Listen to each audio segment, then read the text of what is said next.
Guys, May was a roller coaster. Hey guys, welcome back to my channel. Today we're talking about everything that I read in May. And let me tell you, there were some highs, some lows, and one book that literally had me skimming through chapters just to make it end. So let's get into it.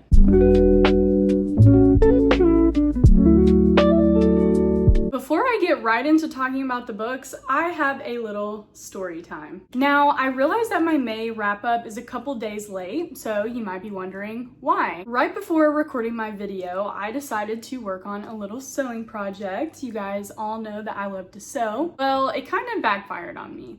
If you get grossed out by any sort of pain, you might want to skip this next part. Guys, I was sewing and I ended up running my finger through the sewing machine. It was the worst experience ever. I ended up going to the ER to have it pulled out. 0 out of 10 experience. Hopefully that will never happen again. But anyways, that is why my video is a couple days late. So here I am, May reading wrap up. I started off the month reading Funny Story by Emily Henry. It's been a really long time since I've read a book by her, so I was excited to pick this one up. And Funny Story was just lovely. It was lighthearted, charming, a little cheesy in that Hallmark but make it better kind of way. Honestly, it's exactly what I wanted for a spring romance. The buildup was sweet, and while it didn't just rock my world, it gave me exactly what I was hoping for.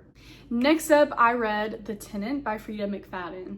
Okay, Frida kind of won me back with this one. I've been so on the fence with her, but The Tenant was surprisingly enjoyable. Was it far-fetched? Absolutely. Did I care? Not really. It kept me entertained, and it was one of the best of hers that I've read in a while. So Frida gets a redemption arc this month. Next, I read Clever Little Thing by Helena Eklund. You might have joined me with this book on my slow weekend vlog. This one had potential. The creepy atmosphere was there, and I appreciated the tone that it was going for.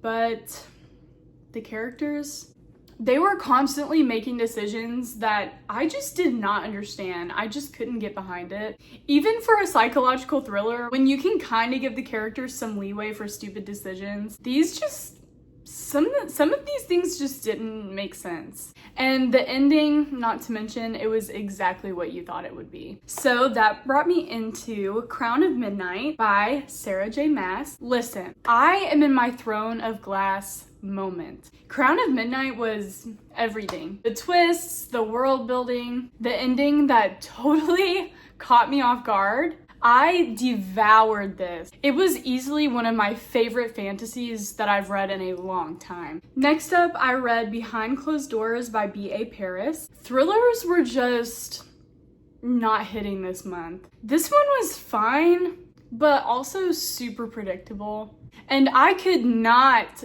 deal with the main character. Like, girl, you had options. You had a way out of this. She kept saying that she didn't, but she did. We all knew. We all knew. It was just annoying. And there were some random plot holes that just made me go like, huh? I definitely wanted more tension and more layers. So this just wasn't it. Next is the book I feel most let down with this month. I read Wild Love by Elsie Silver. Yikes. I had high hopes for this book.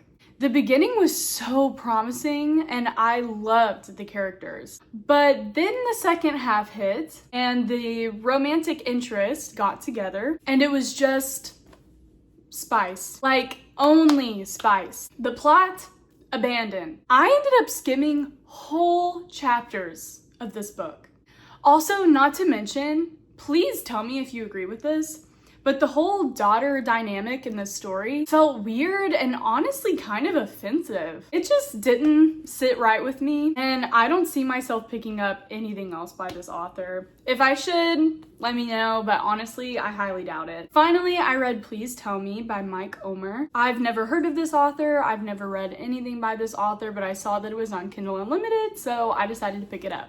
I must say, I almost DNF'd this one.